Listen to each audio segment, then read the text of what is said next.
Hey gang, Maggie here outside the headquarters of Naughty Dog Software. Up there, the gang is hard at work on their new game, Jak and Daxter, the Precursor Legacy. My reputation as a journalist must precede me, because I'm about to score an interview with Jak himself. Let's head on up. You may recognize Naughty Dog as the folks behind that famous Bandicoot, star of the Crash series. Now they're working hard to make stars of Jak and his buddy Daxter. I'm going to get a little FaceTime with Jak and discuss his rise to fame. I can't seem to find the receptionist, but Jak's gotta be around here somewhere. Excuse me, I'm here to see Jak. He's expecting me? Jak who? Jak. From Jak and Daxter? Yeah, you might want to try the conference room down the hall.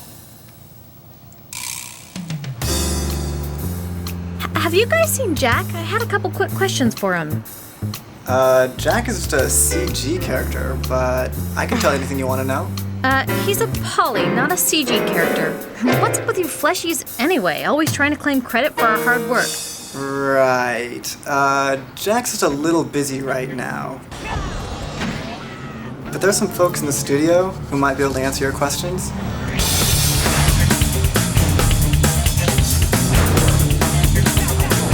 Well, after wandering around the set for a while, I tracked down a few members of the Naughty Dog team who were quite helpful.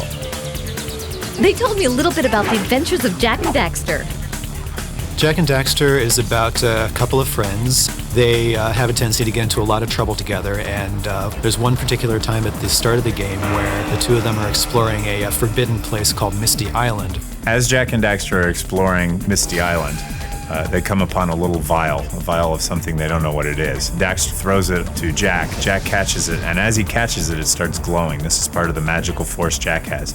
Daxter accidentally got transformed into this kind of rodent form, something he's not very happy about. The two of you are kind of poking around the world, trying to figure out what they can do to change Daxter back into a human. The adventure begins with Jak and Daxter running back to the sage, who's a mentor of theirs in the village that they grew up in, and saying, "What can we do?" And he says, "Well, there's only one person I know of that might even be able to help you. He lives far to the north, and you're going to have to go find him." Wow, this eco sounds like some powerful stuff. What the heck is it? And where did it come from? Eco is an energy force that runs through the planet. There are many different varieties. There's blue eco, and green eco, and yellow eco, and red eco. And each one of these different kinds of eco give you different kinds of powers to the game, and you have to learn how to use the eco to your advantage.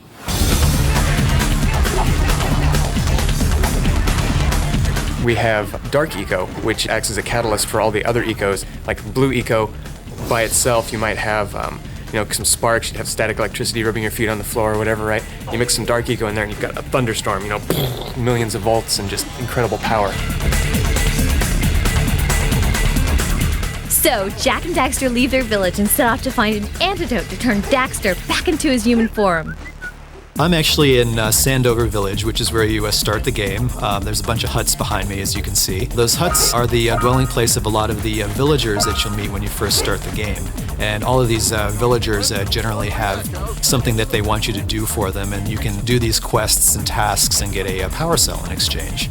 One particular example is the sculptor in Sandover Village has lost his muse. She's run away to Misty Island. She's a little furry creature. And so when you get to Misty Island, you'll see the muse running around. So if you catch the muse and bring it back to the sculptor will give you a power cell. Oh, my muse! You saved her! Oh, you really are the best. Here, take this power cell. I won't need it now that I have my inspiration back. Well, that sounds simple enough. What else are those two going to be doing? There's a tremendous number of different tasks in the game. Some are incredibly simple, like just find a little hidden place and collect a reward. Others are woven across a number of different levels. A specific example of these tasks would be in the first village. The mayor is complaining that the village has no power anymore because the eco power beam from the jungle is broken. And so you have to go into the jungle and discover that the evil lurkers have diverted the power beam into their machine, and then you have to realign the beam towers all across the jungle to connect it back to the village. Jak and Daxter face a ton of enemies in the game, like these nasty lurkers who are constantly in their face. But be careful, they're a lot smarter than they look. They're actually quite intelligent. So for example, in many cases, if you come to a gap in a cliff and you jump it, they'll jump it and keep chasing you.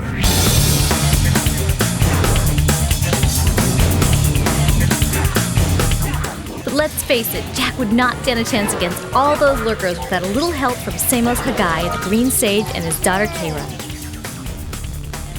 Well, one of my favorite characters is actually the Green Sage, Samos. Samos is sort of your classic wise man, although instead of the typical nice, kindly old man, he's this really crotchety old guy, yells at you a lot. He's always saying things like, "Why haven't you done this yet?" So it sort of adds a element of sarcastic humor to the game.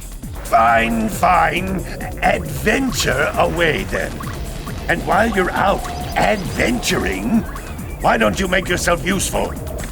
Hey, baby. What do you say you and I go cruising on this A-Grav Zoomer? Kira is Jack's mentor, the Sage's very cute daughter. She's not your typical kind of teenage girl. Instead, she's in there in the racer machine shop in their hut, tinkering in the garage, like building this A-Grav Zoomer device. She's like determined to really get them working. Great! You have the 18 cells needed to power my heat shield.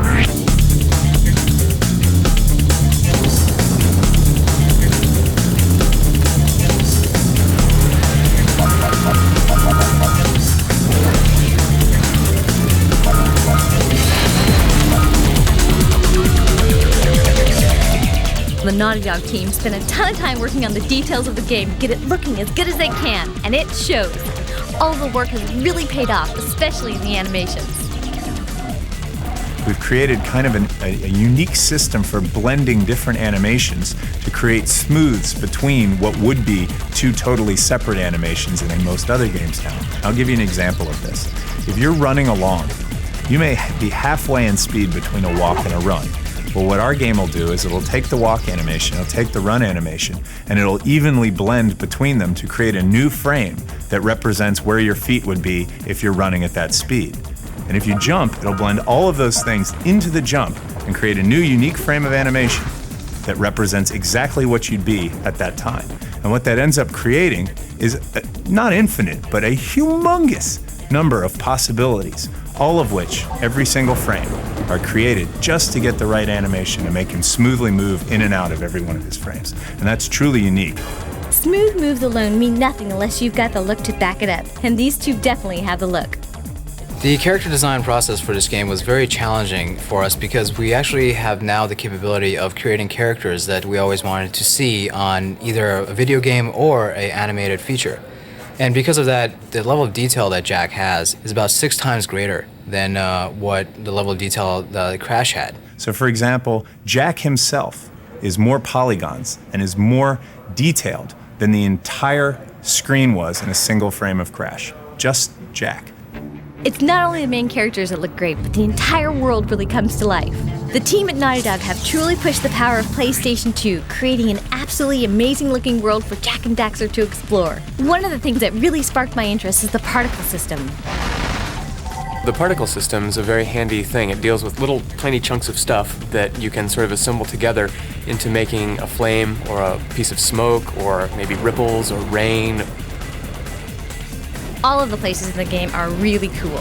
All I can say is, wow, this new world really shows off the power of PlayStation 2.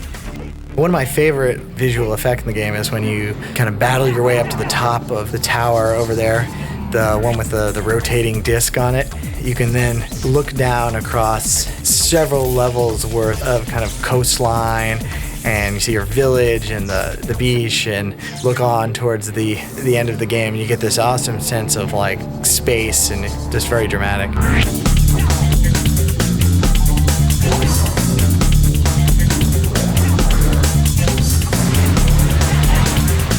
Each of these areas are pretty impressive in their own right, but you're going to be amazed at how big and cool this world really is. One of the things we set out to do with Jack and Daxter is to create a giant contiguous world. What that means is once you've actually started playing the game, you'll never have to stop and wait for a load time. You'll never have to pause as you're playing to wait to go into a different area. And the camera never really cuts to say, oh, okay, you were in the forest, but now you're in a cave, so it's a totally different situation. You just walk in and out of doorways, or you walk across a bridge and you're in a new area. I learned a ton about the game from Jason and his team at Naughty Dog, but I still didn't get to meet Jack. So I decided that instead of waiting for the game, I'd wait for him. Is Jack here yet? Nope. Is Jack here yet? No. Is Jack here yet? No. Is Jack here yet? No. Is Jack here yet? No.